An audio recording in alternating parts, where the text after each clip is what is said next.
I want to dive into an interesting question, at least from my purview. You're Elvis's stepbrother. You know him in a way very different from the way the public does. And there are a lot of preconceived notions, thoughts, ideas about celebrities and who they are. What Right. could you tell us about your stepbrother that maybe might surprise us? What can you tell us about him as a person? Well, he was a Christian. And most people don't know that. And I mean, when I say Christian, he was a Bible carrying Christian. That means wherever he went, he took the Bible with him. I mean, even though when I was traveling with him on tour, that was my job. One of my jobs was to carry the Bible. And even though hotels had the Bible in there, he always carried his everywhere he went. That's how much of a Christian he was. Most people don't know that. And I mean, I've seen him get down on his knees and pray. I mean, people don't really think he would do that. Yes, he did. And he read the Bible almost every day. Wow. And I know you talk about this in depth in your new book, The Faith of Elvis, a Yes, story only a brother can tell. I yes. love that title. I love that subtitle. Thank you. And there's a story about you, when you first met, when your families came together, Right. that first night, him praying with you, reading with you. Talk about that a little bit. That's really interesting to me, just sort of that childhood memory of that Okay. first connection. Yeah. Well, the first time we met him, I was 7 years old, and we did. My brothers and I, Rick and David, we didn't. They were my younger brothers. We didn't know who he was because we didn't have a radio or a TV. We were military brats. So we got to Graceland, and we went downstairs. He was shooting pool, and there was a large crowd. And all we heard was a voice that said 8 ball in the corner pocket. He must have made it because everybody started applauding and yay, Elvis, yay. And then it was like the crowd just parted. And there standing at the end of the pool table was Elvis. And like here again, we didn't know who he was, but we thought, wow, that guy's kind of cool. He walks over and he looks down at us and said, "What have we got here, Daddy?" He said, "These are your new little brothers."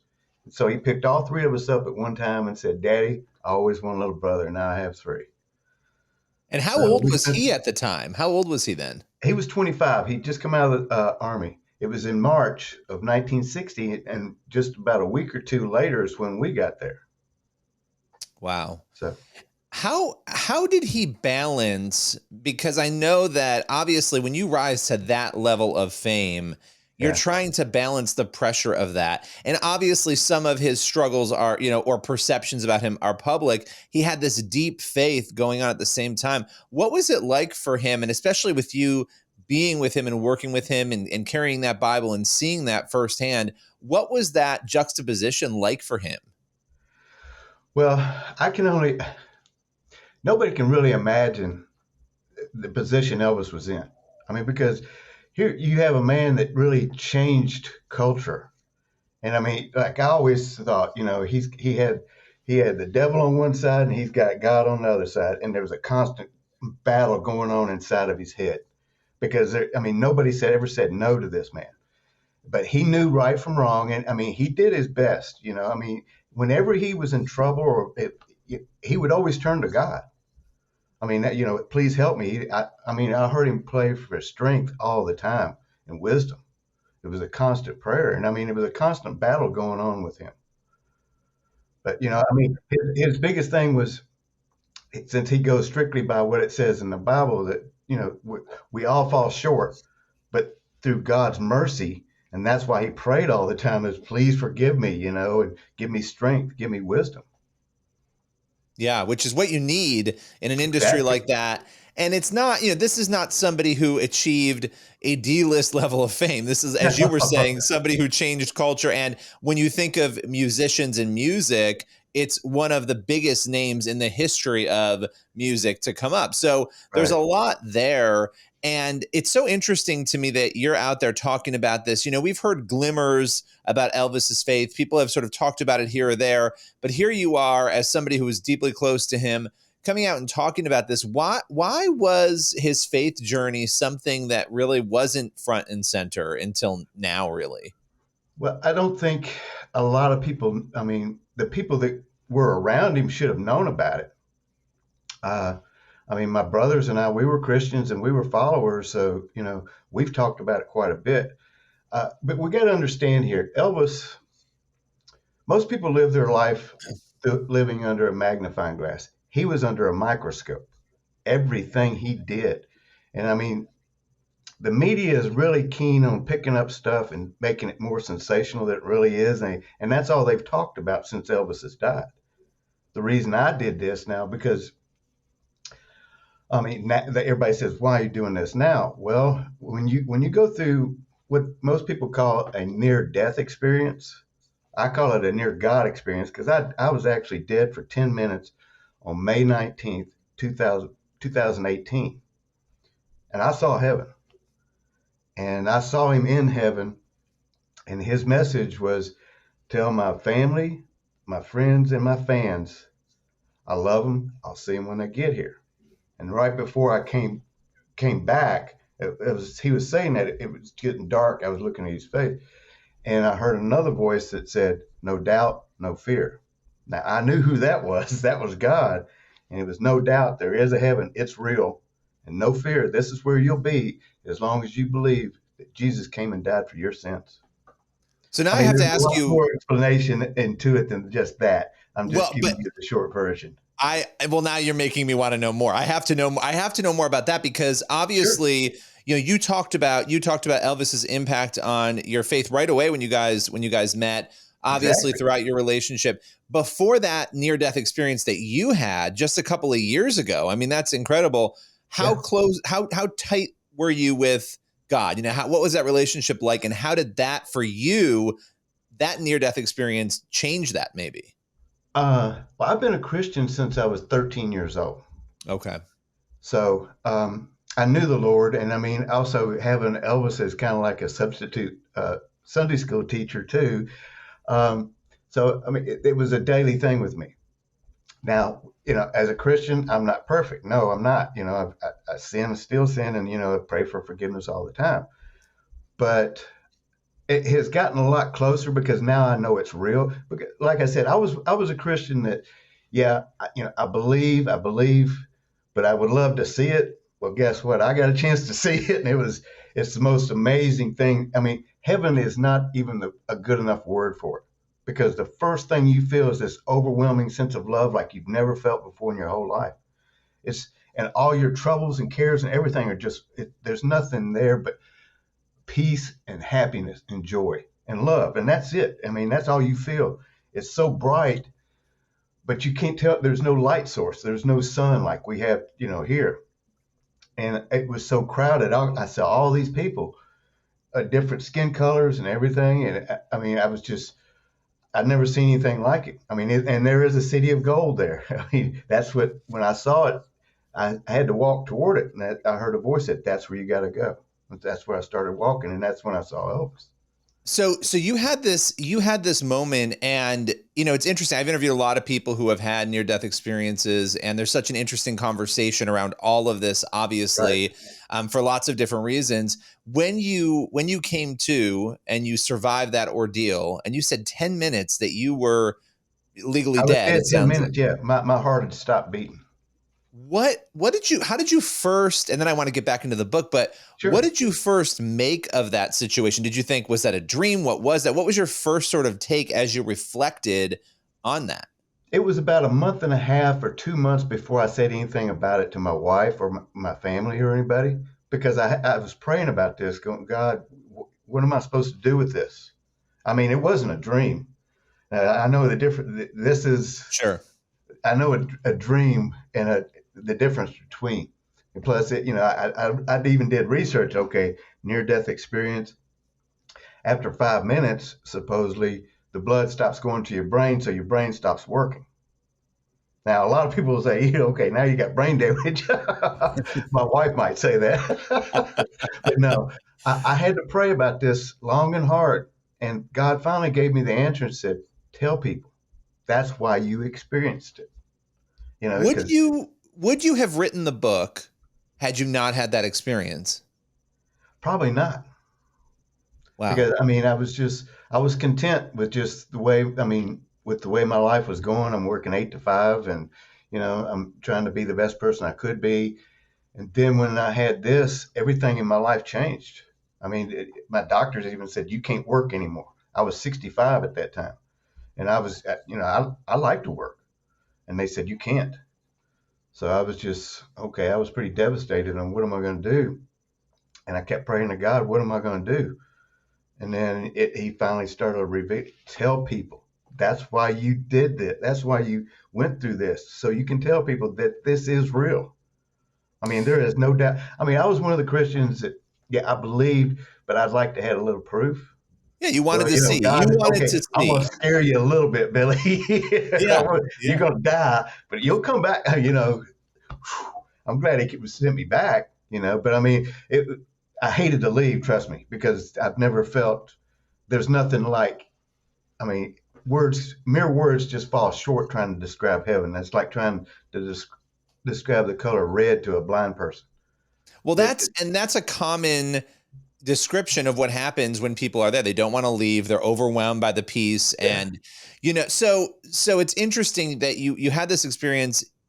Let me ask you one more question about this, and then we'll get back to the sure. book. Because I think it's so interesting because you saw, you encountered Elvis there, right? Yeah, yeah. You know, if you had heard somebody tell this same story before it happened to you, what would your reaction have been? Somebody said, "I had this experience. I visited heaven." How would you have processed that? Even though you were a Christian, how would that have made sense to you? Uh, if it was a Christian telling me this, yes, I would have to believe it because, I mean, why is anybody going to make up a story about heaven? I mean, that's just something you can't do. And I mean, I've noticed that since this has happened, I've done a little research, and a lot of the people's stories, especially the ones that were Christians and the ones that weren't Christians, became Christians afterwards because okay, now I know this is where I want to go because the other places, no. I mean, there was a lot of people that got those stories that's what they experienced. And I'm just thankful to God I experienced the good part. So, we circle back here now to Elvis and your relationship. Right. Obviously, you guys were close. What was it like for you when Elvis died? What was that loss like? How did you process that? My whole world. I mean, even though I wasn't working for him, I decided to, I wanted to show Elvis that I could make it on my own, and I didn't want to be like everybody else that worked for him. I mean, even though my brothers Rick and David loved it, and Elvis wanted them there. I mean, he wanted me there too, but I just wanted to kind of show him that I could do it on my own. It devastated me because I never could have pictured. I mean, put the words Elvis and death together. I always thought he was going to outlive me, or I never could put it together. I never thought of it. And when it actually happened, it devastated me so bad that I didn't know how to grieve at the time, and I turned to alcohol and drugs. And then one night I had a dream, and I was talking to Elvis, and I just looked at him and I said, "What does it feel like being dead?" And he looked at me and said, "Don't you know?" I woke up with a cold sweat, and I put myself in a treatment center, and I got clean and sober in 1987. Wow. Wow. I mean, you look at this life that he lived and the impact it had on other people. One of the things that struck me, seeing some of the experiences that you had with him, was Yeah. that he was somebody who gave a lot of himself. That might be something people don't realize too. He gave more than he received. It was something, obviously as a Christian, that he was living out the gospel in that way. How did you see that lived out in his life? Well, I mean, he showed it to me in the Bible where it says the Lord loves a generous giver. So, I mean, he was the most generous giver I've ever met in my life, giving money and cars and homes and jewelry to people he didn't even know. I mean, there was one story, one of my favorites was he wanted to go for a ride around Memphis. That's something he liked to do. And I was just having to be sitting in the den. He said, "Let's go for a ride, Billy." So I went upstairs and grabbed his wallet. So, because it had a driver's license in it. And we got in one of his cars and we was riding around town just talking. And we see a homeless man. And he makes a U-turn. And when he does, he said, "Hand me that money." Now, when I say Elvis's wallet, it was so thick you couldn't bend it.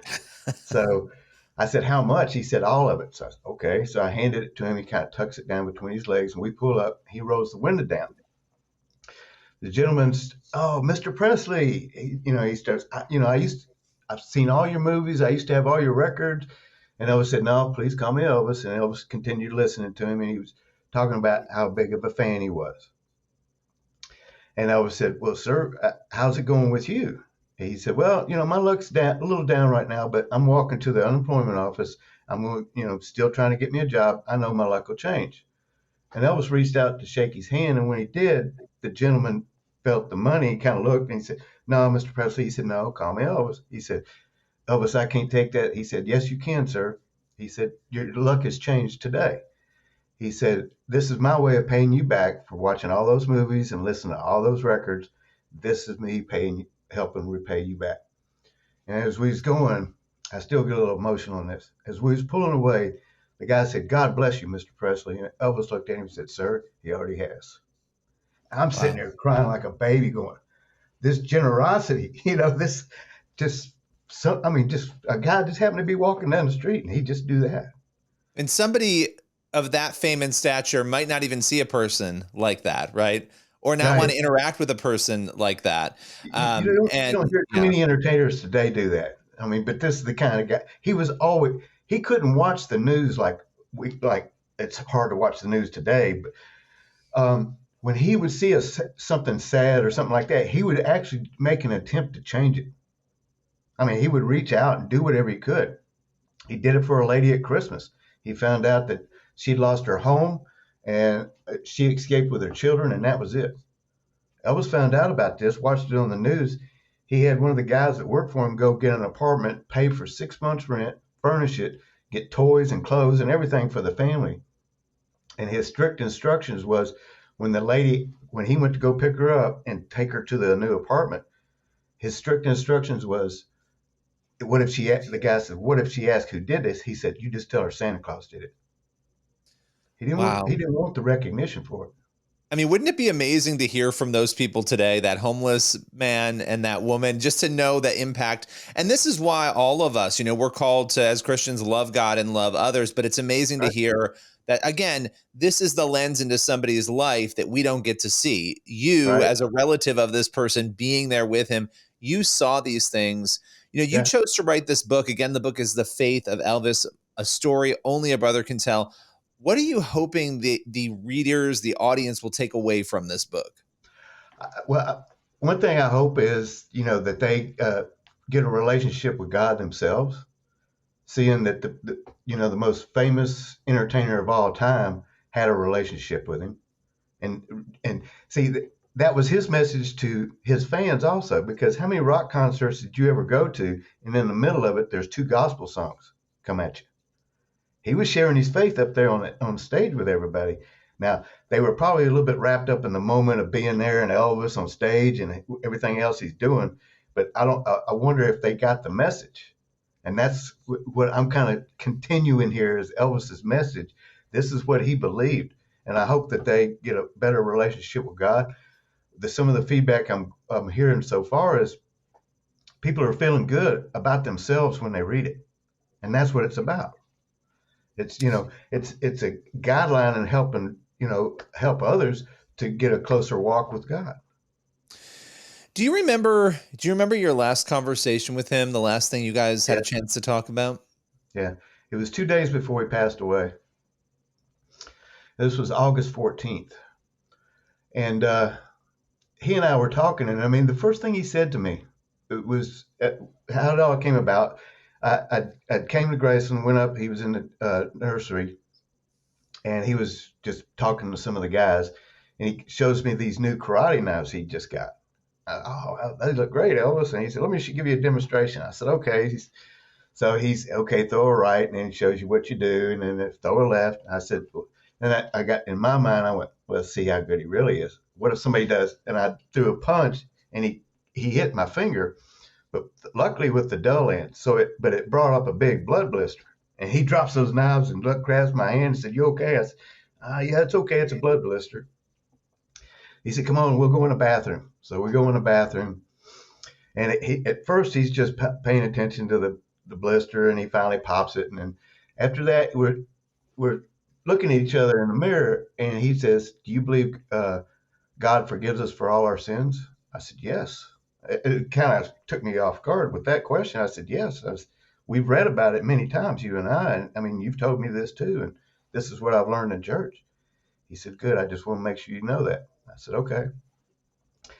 Then we just started talking about, life and love and our dreams. I had a dream of, being a race car driver, and a thing called life happened, and it didn't really happen. But everything that we talked about during that time, he said, we talked about love. He said, one day, Billy, you're going to fall in love with a girl that is just going to change your whole life. And that's happened. Everything he told me that day has happened, even though I'm not racing real cars. It's called iRacing. I'm doing it online, and I've got a sponsor. So I'm a professional race car driver now. So everything he said came true. Well, I love that you shared this today. I so appreciate your time. You were so generous with your time today. The book is The Faith of Elvis. You can get it wherever books are sold, and would love to have you back again sometime. Yeah, anytime, Billy. I love doing the show, and I hope everybody goes out and buys it because, like I said, you will get something from this book. I promise you that.